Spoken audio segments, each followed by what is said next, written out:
Good morning students. आज हम जो 9th क्लास में जो टॉपिक स्टार्ट करेंगे हम 9th क्लास में वो है 8th चैप्टर चतुर्भुज। ये हम टॉपिक लेंगे।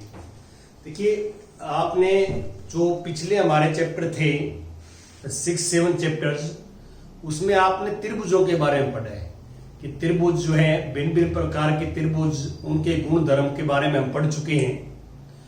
और अब इस चैप्टर के अंदर हम जो है चतुर्भुज के बारे में पढ़ेंगे। सबसे पहले तो मैं थोड़ा सा आपको जो है पीछे रिवाइज करवाता हूं कि त्रिभुज क्या होती है। 3 असरेख बिंदु हों, असरेख बिंदु, उन तीनों बिंदुओं को हम जो है मिलाते हैं तो हमारे पास एक त्रिभुज आती है। जैसे आपने पीछे ये पढ़ा है कि मान लो 3 असरेखी बिंदु हों। असरेखी बिंदु होते हैं जो तीनों बिंदु एक रेखा पे ना हो, तो उनको हम असरेखी बिंदु बोलते हैं। तो इन तीनों बिंदुओं को आप ऑर्डर में मिलाएंगे तो हमारे पास एक त्रिभुज बन जाएगा। ये त्रिभुज की परिभाषा होती है जो आप देख रहे हैं। अब हम 4 बिंदुओं के बारे में जो है स्टडी करेंगे कि एक ही तल में 4 बिंदु की क्या क्या पोजीशन हो सकती हैं। 4 बिंदु हमारे पास है, मान लो क्या क्या पोजीशन हो सकती है। देखिए, जैसे ऐसी भी हो सकती है कि चारों बिंदु जो हैं वो एक लाइन पे हो।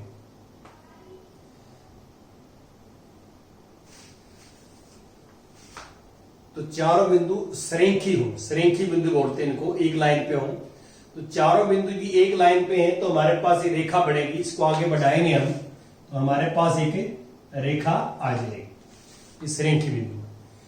ऐसी पोजीशन भी हो सकती है कि 3 बिंदु तो एक ही रेखा पे हों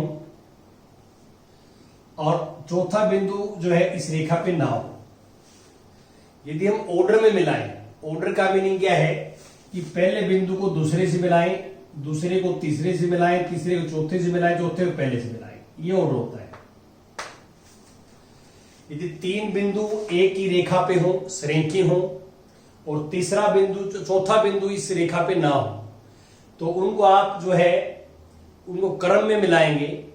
पहले बिंदु को दूसरे के साथ, दूसरे को तीसरे के साथ, तीसरे को चौथे के साथ, चौथे को पहले के साथ, इसको क्रम बोलते हैं। क्रम में मिलाएंगे तो हमारे पास एक त्रिभुज बनेगा। ऐसा भी हो सकता है कि तीनों बिंदु जो है, चारों बिंदु असरेखी हो। जैसे पहले को इसको मिला दिया, इसको इससे मिला दिया, इसको इससे मिला दिया, इसको इससे मिला दिया, यह आकृति बन सकती है। और ऐसा भी हो सकता है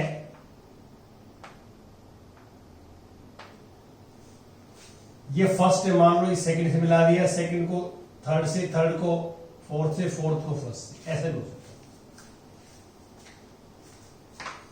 है। 4 बिंदु एक ही तल में हो तो ये 4 संभावनाएं हो सकती हैं। तो चारों बिंदु जो है वो इस तरह हो सकते हैं जैसे मैंने आपको चित्र बनाया है। ये पहला तो केस है कि चारों बिंदु जो हैं वो सरेखी बिंदु हो। सरेखी का मतलब क्या है? चारों बिंदु एक ही रेखा के ऊपर लाई करते हो, स्थित हो, तो एक रेखा बनेगी। ऐसा भी हो सकता है 3 बिंदु सरेखी हो और चौथा बिंदु जो है इस रेखा के ऊपर ना हो, तो उनको आप क्रम में मिलाएंगे, त्रिभुज बनेगी। ये पोजीशन है कि चारों बिंदु जो है असरेखी हो, असरेखी हो, तो हमारे पास एक ये चतुर्भुज बनेगी, चतुर्भुज। और ये भी चतुर्भुज है। तो हम इस चैप्टर के अंदर, इस अध्याय में इस टाइप की चतुर्भुजों के बारे में पढ़ेंगे। इसमें पढ़ेंगे इस टाइप की, और इस टाइप की हम यहां स्टडी नहीं करेंगे। ये भी चतुर्भुज ही है। अब थोड़ा सा हम चतुर्भुज के बारे में आपके साथ डिस्कस करें कि जैसे चतुर्भुज ये है तो इसका नाम मैं रहता हूं ABCD। चतुर्भुज क्या होती है कि 4 असरेखी बिंदु हो एक ही तल में, और उन असरेखी बिंदुओं को हम क्रमवार मिलाते हैं तो हमारे पास एक चतुर्भुज आती है जो हम पढ़ रहे हैं। और चतुर्भुज के आपने गुण पढ़े हैं कि 4 इसके शीर्ष होते हैं, शीर्ष ABCD, ये बिंदु हैं, इनको शीर्ष बोलते हैं हम। 4 शीर्ष होते हैं, 4 भुजाएं होती हैं इसकी, जो आप देख रहे हैं A B, B C, C D, D A, और 4 कोण होते हैं इसके, 1, 2, 3 और 4 इसके कोण होते हैं। तो ये चतुर्भुज की जो है ये प्रॉपर्टी जो होती है, गुण होते हैं जो मैं बता रहा हूं आपको। और इसमें 2 विकर्ण होते हैं, एक एसी और एक बीडी। 2 चतुर्भुज के विकर्ण होते हैं जो आप इसमें मैंने नाम लिए हैं एसी और बीडी, अपोजिट वर्टेक्स को हम आपस में ज्वाइन करते हैं तो 2 विकर्ण बनते हैं। और इस तरह की चीजें हम स्टडी करते हैं। इस चैप्टर में हम चतुर्भुज और विशेष तौर से समानांतर चतुर्भुज के बारे में पढ़ेंगे। चतुर्भुज और स्पेशली जो है जो समानांतर चतुर्भुज होती है उसके गुण धर्मों के बारे में हम इसके अध्याय में स्टडी करेंगे। अब एक नेचुरल बात है कि ये क्वेश्चन जो है साथ साथ रेज हो जाता है कि हम चतुर्भुजों का अध्ययन क्यों करते हैं, चतुर्भुजों का अध्ययन क्यों करते हैं, ये मतलब बच्चे के माइंड में ही रहता है। देखिए हमारे आसपास के परिवेश में, हमारे जो रूटीन की लाइफ है उसके आसपास के परिवेश में चतुर्भुजाकार की आकृतियां बहुत सारी होती हैं। जैसे आपने देखा होगा कि जैसे मैं ग्रीन बोर्ड पे पढ़ा रहा हूं, ये ग्रीन बोर्ड को आप ढंग से ऑब्जर्व करें कि ये किस आकृति का है, ये आयत की आकृति का है, आयत की आकृति का है। और आपने अपने घर में देखा होगा कि जो आपका फर्श होता है, फ्लोर जिसको बोलते हैं, वो भी लगभग घरों में आयत की आकृति का होता है। किसी में लंबाई और चौड़ाई बराबर हो तो वर्ग के आकार का हो जाता है, तो वर्ग भी एक चतुर्भुज है। और आपने छत देखी है, छत, और आपका जो एलईडी होता है, एलईडी या जो मोबाइल की शेप होती है वो लगभग चतुर्भुज के आकार की होती है। तो हमारे आसपास के परिवेश में जो है बहुत सारी चतुर्भुज टाइप की आकृतियां होती हैं, और हमारा वो डे टू डे लाइफ के अंदर जो है उनका हमारा टच रहता है। और इसलिए हम आपको ये पढ़ाते हैं कि इनके गुण धर्मों के बारे में हम आपको जो है इसे पढ़ाना चाहते हैं, और वो हमारे रियल लाइफ में काम भी आते हैं। क्या आते हैं? काम आते हैं। तो इसलिए हम इसको आपको जो है पढ़ा रहे हैं। अब सबसे पहले तो मैं जो टॉपिक इसमें आपके साथ डिस्कस करना चाहूंगा वो ये है कि चतुर्भुज के कोणों का योग गुण। सबसे पहला मैं टॉपिक ले रहा हूं, सबसे पहला कि चतुर्भुज का कोण योग गुण। योग गुण, चतुर्भुज का कोण योग गुण का मीनिंग क्या है? देखिए हमने आपको जो है प्रीवियस क्लासेस के अंदर भी और इनके प्रीवियस चैप्टर के अंदर भी ये पढ़ा है कि जो त्रिभुज है, त्रिभुज के तीनों कोणों का, जो अंत्य कोण होते हैं त्रिभुज के, तीनों अंत्य कोणों का योग 180 डिग्री होता है। तो उसी पैटर्न के ऊपर हम चतुर्भुज के बारे में थोड़ा स्टडी करना चाहते हैं। जैसे मेरे पास कोई भी 4 भुजाओं की एक आकृति है, एक आकृति है 4 भुजाओं की, मान लो ये ए बी सी डी। तो हम क्या है इसका कोई एक विकर्ण मिला लेते हैं, मान लो ये विकर्ण मिला दिया, ज्वाइन कर दिया, तो अब एक त्रिभुज ये बनेगी नीचे वाली, एक त्रिभुज ऊपर वाले बनेगी, 2 त्रिभुज बनेगी। तो इसमें ये कोण ए है, इसका नाम मैं 1 लेता हूं, इसका नाम मैं 2 रख देता हूं, इसका नाम मैं 3 और इसका नाम है 4।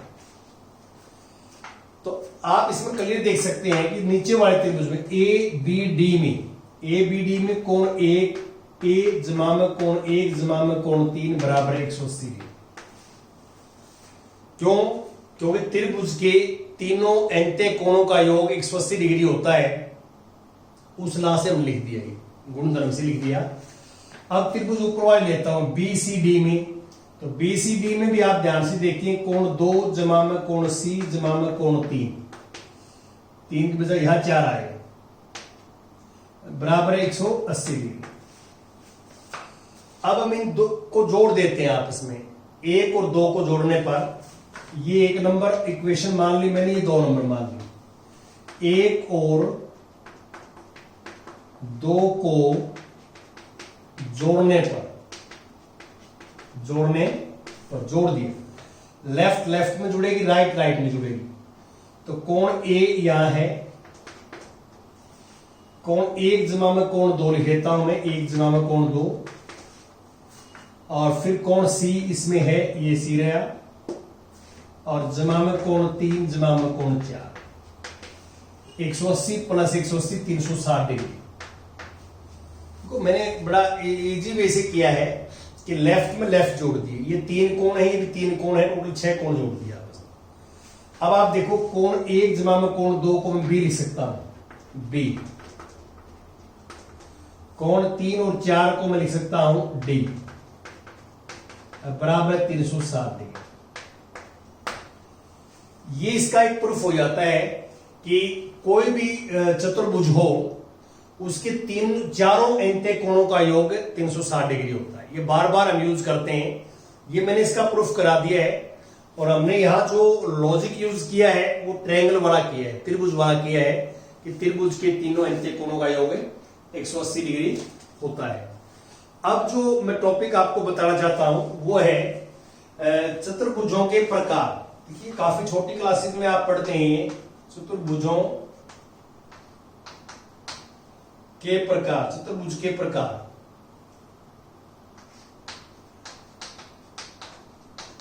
कितनी टाइप की चतुर्भुज होती हैं, ये वैसे ऑलरेडी टॉपिक आप पढ़ चुके हैं छोटे क्लासेस में, फिर भी थोड़ा सा मैं आपको यहां पे एक्सप्लेन करना चाहूंगा कि चतुर्भुजों के कितने प्रकार होते हैं, कौन कौन से चतुर्भुज हम पढ़ते हैं।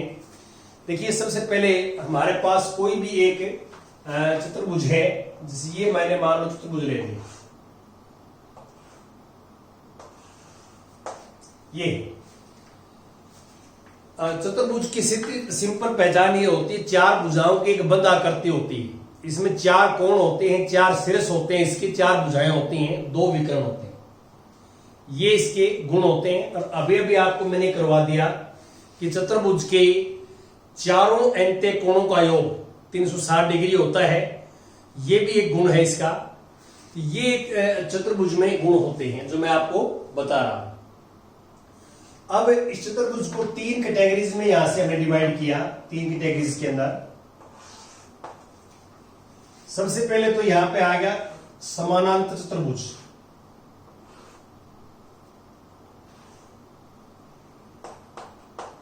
समानांतर चतुर्भुज या है एक समलंब,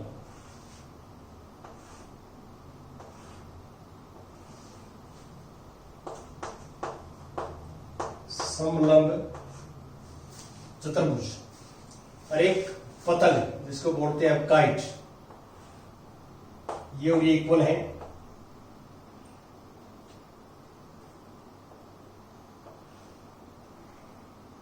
और ये ठीक है, ये दोनों साइड इक्वल होती है पतंग में, ये दोनों साइड इक्वल है पतंग। कोई भी चतुर्भुज है उसको 3 हम उसमें चतुर्भुज में बांटते हैं।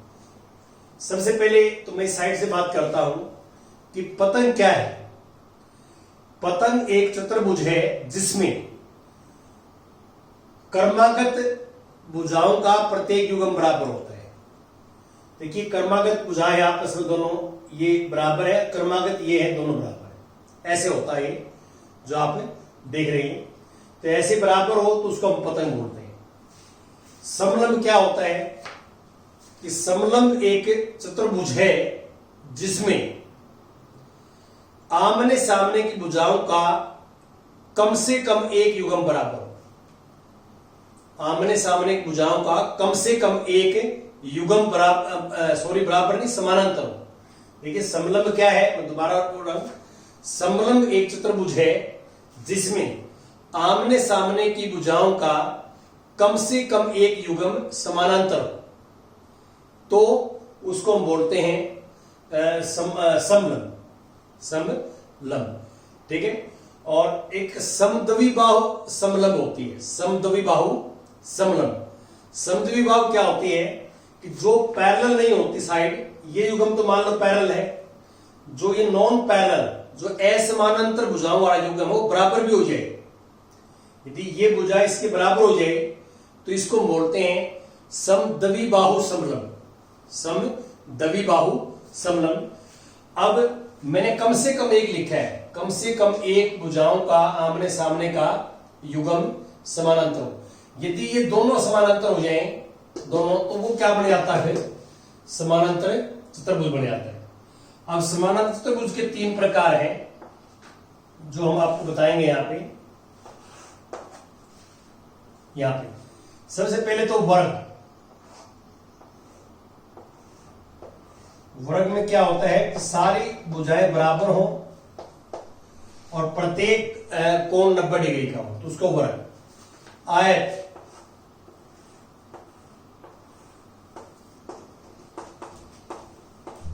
आयत, और यहां पे जो है सम चतुर्भुज।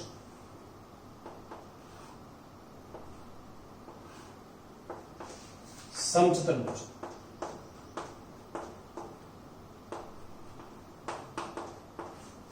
ये होता है।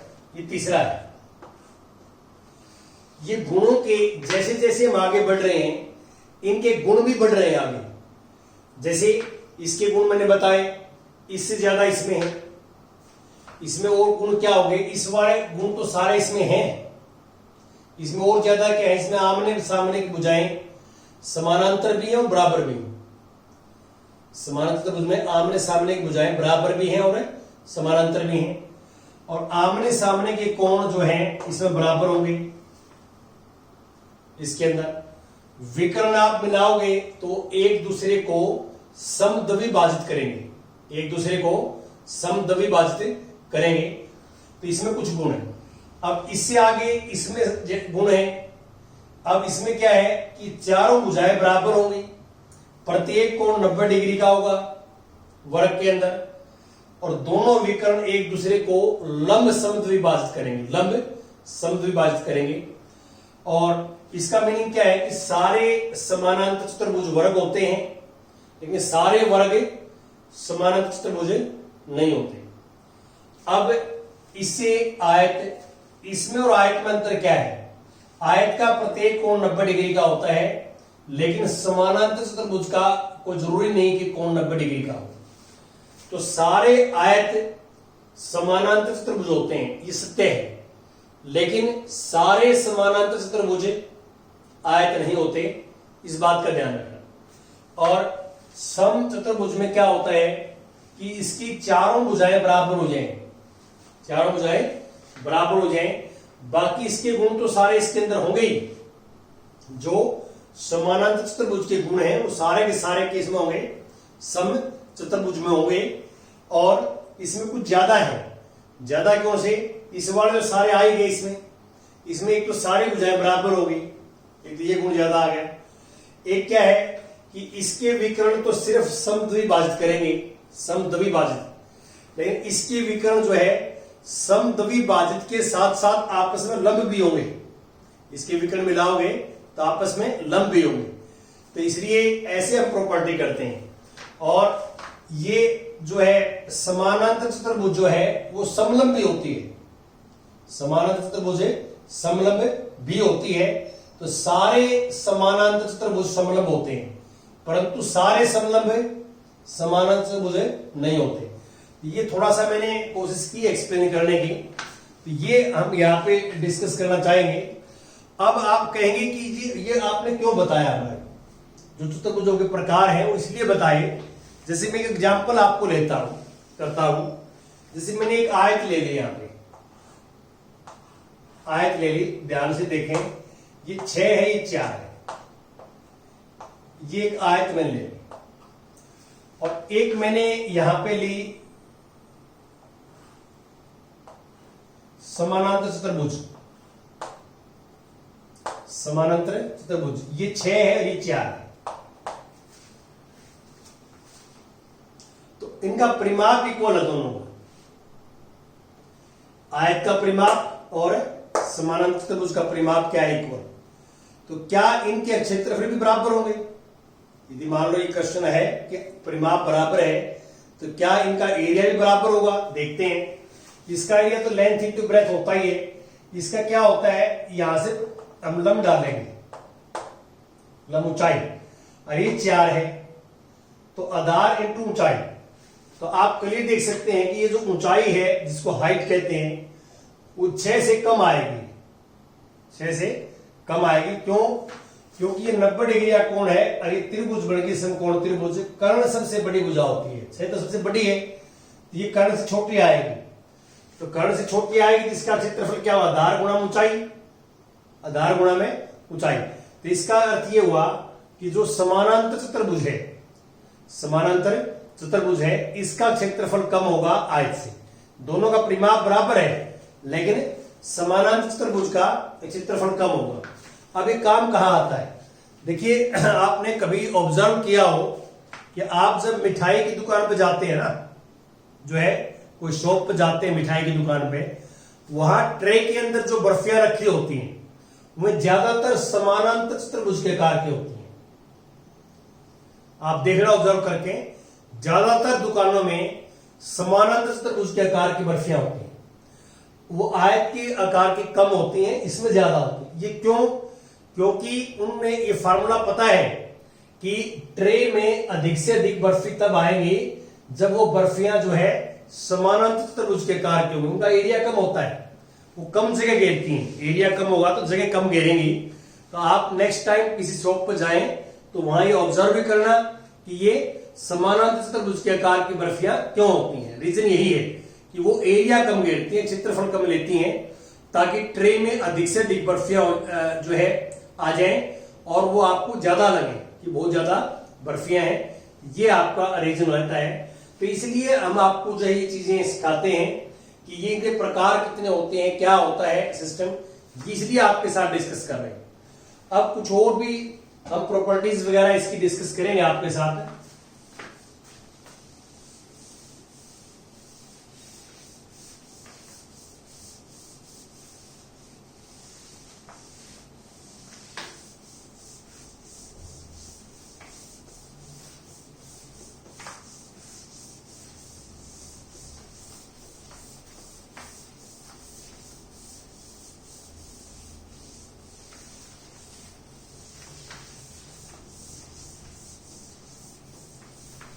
हाँ जी,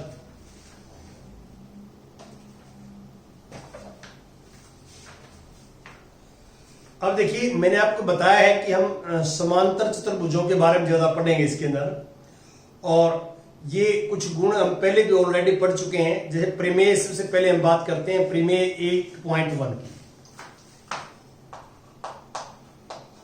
प्रमेय 1.1 क्या है, मैं स्टेटमेंट पढ़ लेता हूं कि किसी समानांतर चतुर्भुज का एक विकर्ण उसे दो सर्वांगसम त्रिभुजों में विभाजित करता है।